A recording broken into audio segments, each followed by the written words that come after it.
mois-ci, au sommaire de Chibero Telebista, 2 reportages.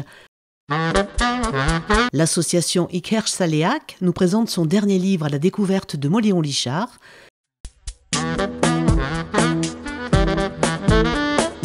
Découverte du centre d'interprétation de la mythologie basque Erauch Corice à Tardets avec Claude Labatte, spécialiste de la mythologie basque et pyrénéenne.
Un membre d'Ikhersaleak et plusieurs figures locales nous présentent maintenant le dernier ouvrage à la découverte de Moléon Lichard.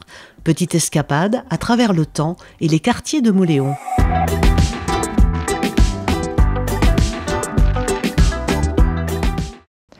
Chibero Telebista se trouve aujourd'hui dans ce lieu emblématique de Moléon afin d'évoquer le nouvel ouvrage d'Ikhersaleak au sujet de quoi?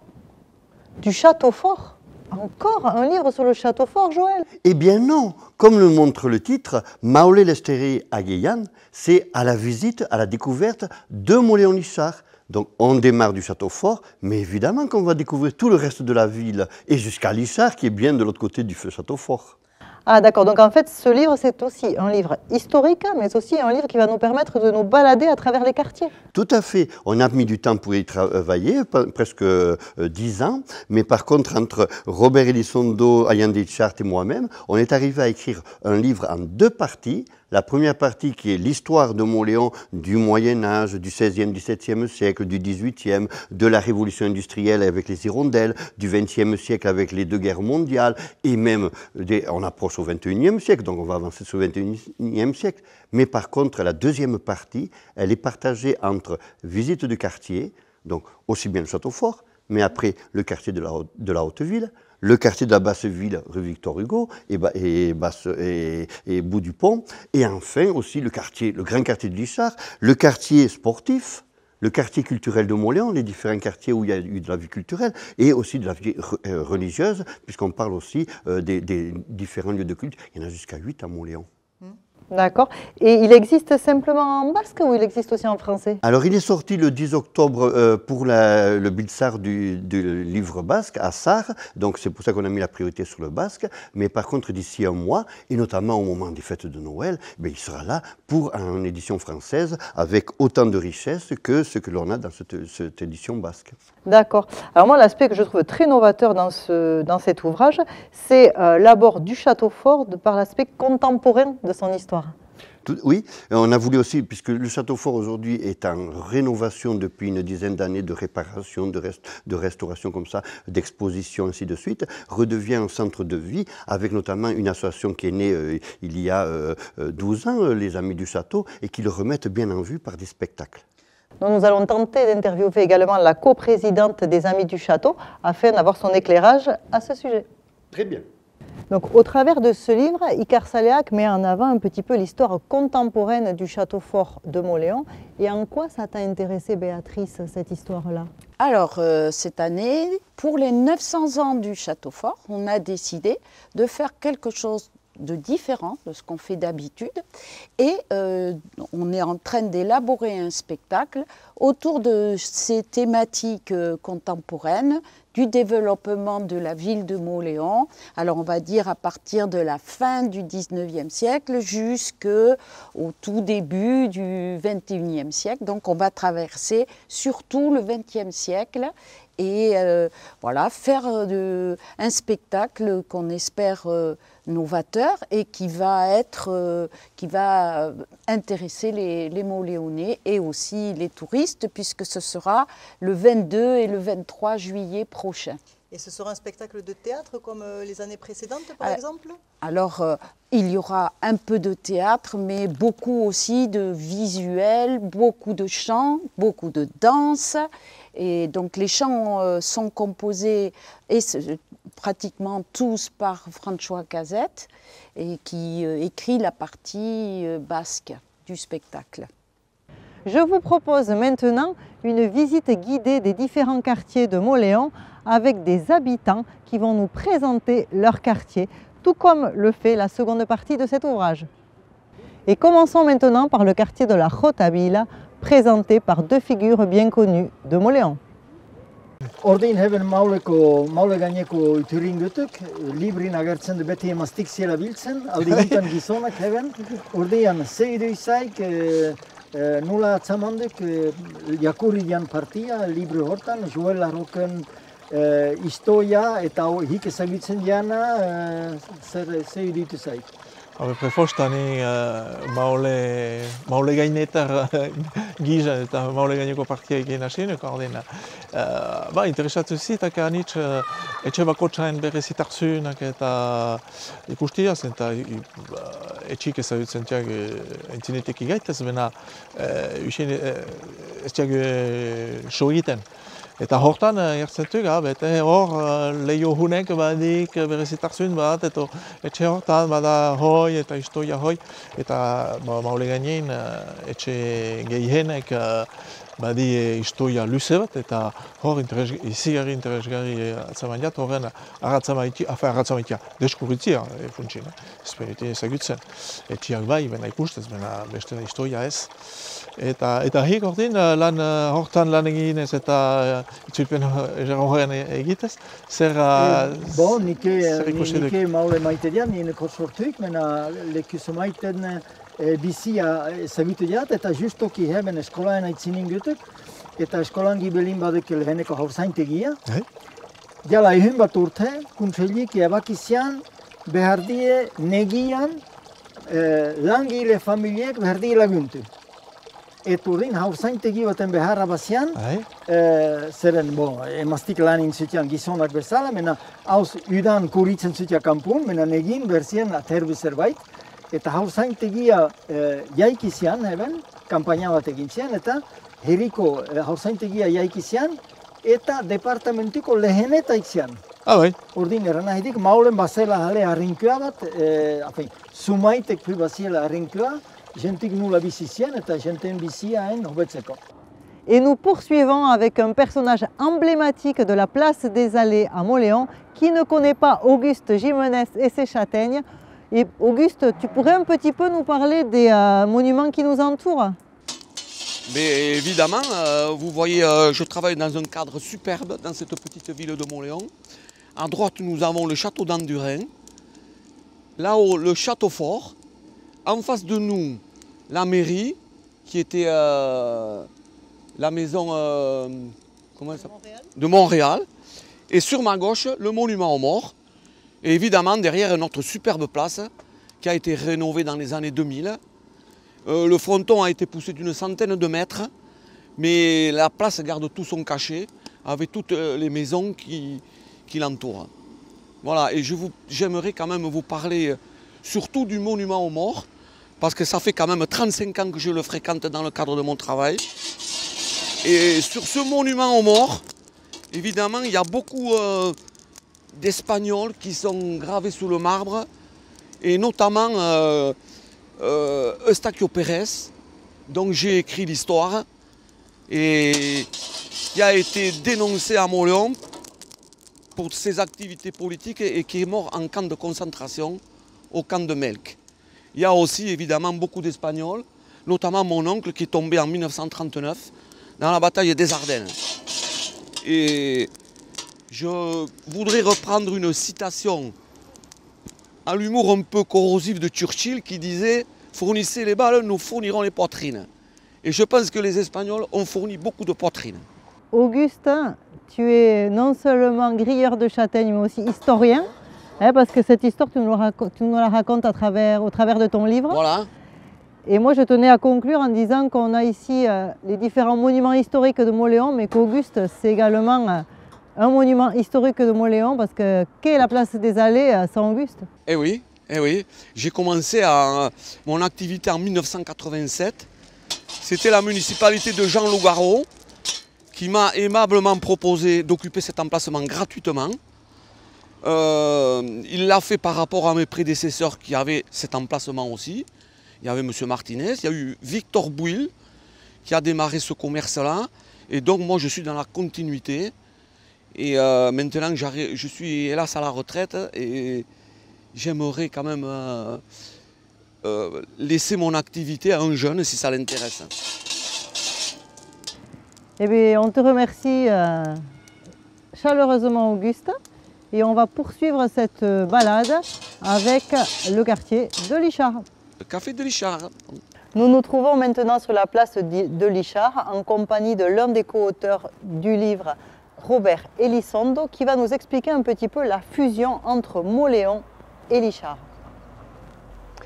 Ici, nous sommes sur la place de l'ancien village de Lichard, puisque avant 1841, il y avait une commune indépendante, séparée de Mauléon par quelques centaines de mètres, mais avec des populations assez différentes. Ici, c'est un village plus basque, plus rural, même s'il y avait aussi des familles d'ouvriers, d'artisans et de notables. Et donc à partir de 1841, les deux villages, les deux communes plutôt, n'en forment plus qu'une, Mauléon-Lichard. Ça n'a pas été facile, hein, ils se sont pas mal chamaillés avant. Mais une fois que la fusion est là, les deux communes s'adaptent bien sûr. Et c'est une très bonne chose que les deux communes aient fusionné, puisque à partir des années 1870-1880, Mauléon entre de plein pied dans l'ère industrielle, devient une ville ouvrière. Donc ça suppose une extension géographique, une forte croissance de la population. La population passe de 1500 à presque 4000 habitants, même plus de 4000 habitants. Et l'essentiel de cette croissance est fait en fait sur le territoire de Lichard. Donc ce qui était autrefois des champs, des cultures, et s'est transformé en terre industrielle, en usine, en gare. Et il est resté quand même des vestiges, ou plutôt des traces de l'ancien village, en particulier cette place. Autrefois plutôt agricole et puis artisan, et puis avec l'ère industrielle, c'est devenu un quartier populaire, ouvrier.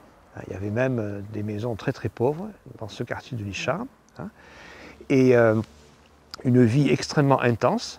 Les ouvriers qui vont au travail, bien sûr, les ouvrières également, mais qui se rassemblent pour chanter, pour travailler dehors, pour toutes leurs affaires du quotidien. Donc, il faut imaginer ici une place très dynamique, très vivante.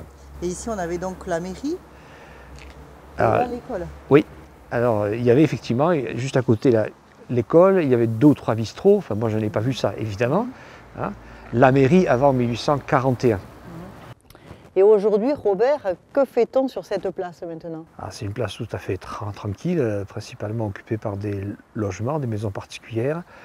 Alors de temps en temps, elle s'anime, en particulier au moment des fêtes de Mauléon, puisqu'on y propose des spectacles en basque. Hein. Mais sinon, c'est un simple quartier de cette ville qui a beaucoup grandi depuis 200 ans. D'accord. Merci beaucoup. Bon, merci à tous les intervenants de ce reportage. Et si vous avez besoin d'une petite idée cadeau pour mettre sous le pied du sapin, je vous conseille le livre Maule-Lecharre Ageian en basque ou À la découverte de Mauléon-Lichard en français, qui sera dans toutes les librairies de Mauléon très prochainement.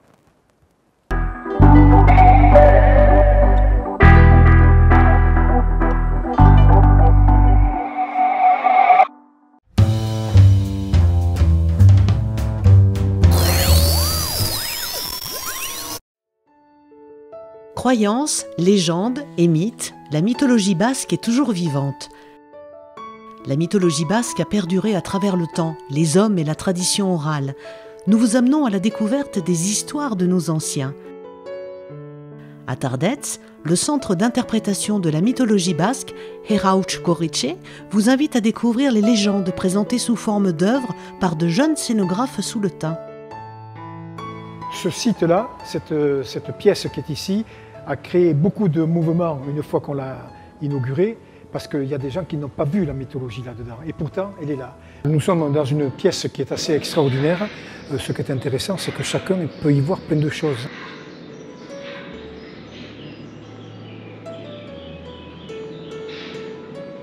Il faut le regarder avec précision, et on s'aperçoit qu'il y a des choses que l'on connaît, d'autres qu'on ne connaît pas. Il y a une espèce de serpent qui va dans toute la surface de cette grande armoire là qui est là, sa vie quoi. Il est en train d'avancer ce serpent. Qu'est-ce qui se passe? Tiens, tout d'un coup il rencontre la charrue d'autrefois. La charrue qui est aussi un élément très important dans ce pays parce qu'on ne peut pas passer avec des tracteurs partout aussi. Hein. Donc, je veux dire par là que labourer la terre ici c'est quand même compliqué. Ça veut dire que les gens qui ont vécu ici depuis des années et des années et des années se sont donné les moyens de vivre quoi. Or, la mythologie, c'est la même chose. Le soir, à la maison, autrefois, quand il n'y avait pas de télévision, eh bien, on écoutait Itachi Amachi qui racontait des histoires. Des histoires, on disait, ce pas des histoires vraies. Et pourtant, elles sont tellement vraies qu'aujourd'hui, elles sont toujours vivantes. Ça fait des milliers d'années qu'elles sont là et elles sont toujours vivantes.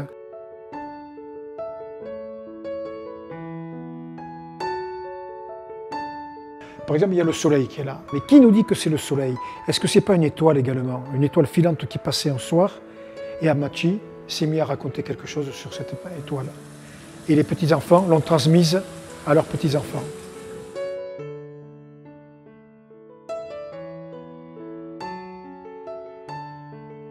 C'est un trésor qui nous vient de très lointain, qui a été en permanence basculé par d'autres mythologies, et c'est enrichi comme ça. Quoi. Autrement dit, nous faisons partie de l'humanité, on est tous dans l'humanité et on est capable d'échanger des tas de choses qui sont chez nous, mais qui peuvent aller chez les autres également. On est capable de comprendre toutes les sociétés du monde beaucoup plus facilement, mais il faut la comprendre en profondeur. C'est ça qui est très important. Et la mythologie nous invite à le voir en profondeur.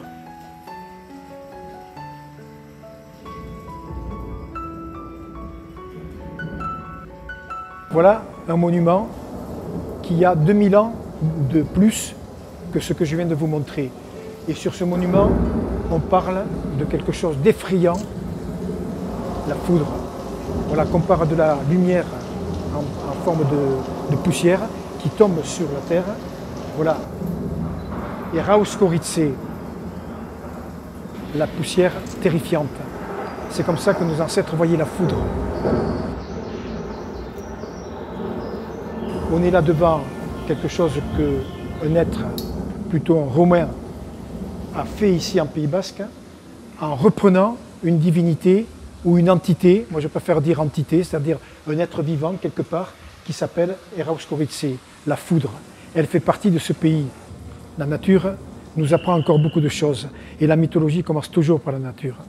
Le soleil et l'obscurité, par exemple. Ce site-là, cette pièce qui est ici, a créé beaucoup de mouvements une fois qu'on l'a inaugurée, parce qu'il y a des gens qui n'ont pas vu la mythologie là-dedans. Et pourtant, elle est là.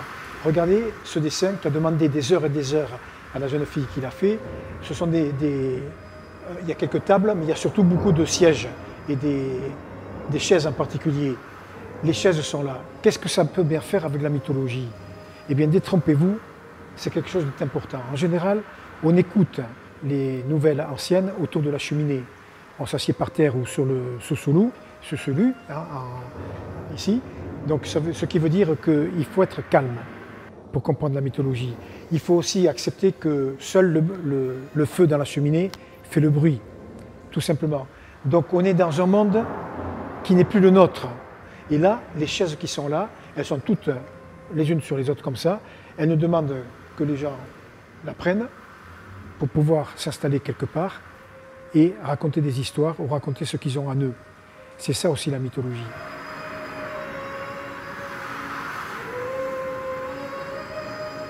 On a ici un décor de théâtre vu par derrière qui tient debout parce qu'il y a un tréteau derrière qui le tient.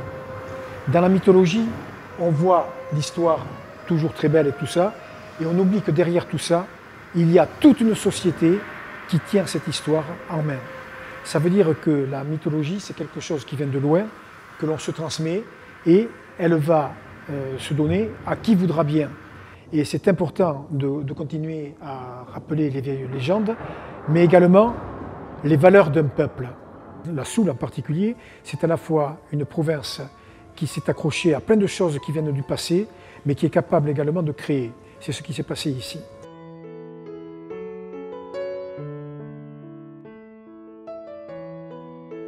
Alors voilà un personnage mythologique d'aujourd'hui, Titika. Alors là, je voudrais dire quelque chose parce que ça me tient à cœur. Voilà un homme vraiment, moi, qui m'a apporté beaucoup. La première fois que j'ai rencontré Titika, c'est quand il a fait la pastorale sur la sorcellerie. Il a eu une chose extraordinaire, une très belle pastorale. Et la dernière danse à la fin, il avait dansé les garçons et les filles en jean et avec un t-shirt. Et il y a plein de gens qui ont dit c'est un sacrilège. Il aurait fallu des vêtements, des jolis tissus et tout ça. Il a dit non. Il a essayé de faire comprendre que notre culture à nous ici est vivante aujourd'hui. On peut donc la danser, cette culture-là, avec des jeans et des vêtements qui sont de notre époque. C'est donc un personnage mythologique qui sait que l'important, ce n'est pas ce qu'on a dessus. Il ne faut pas avoir peur d'être original et de dire les choses. C'est très important dans la mythologie d'être ce qu'on est et de continuer à l'être et d'être ce qu'on est également au niveau de la société.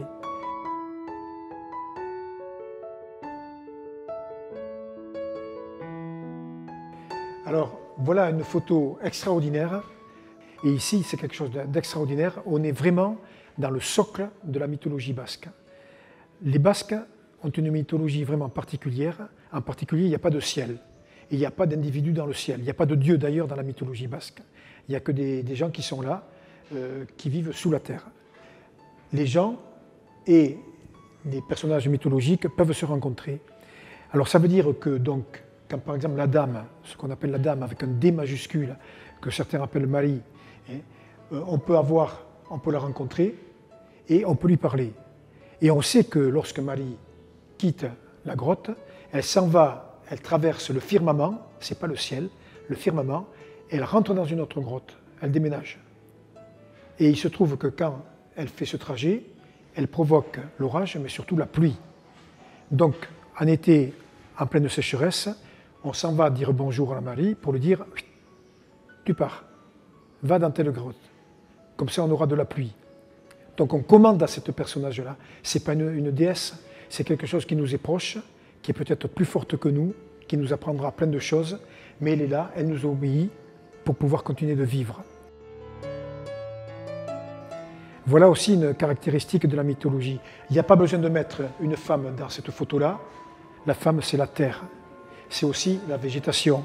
C'est aussi les nuages. C'est-à-dire, c'est la vie de la planète. C'est la nature. Parce que ce sont nos racines qui sont là.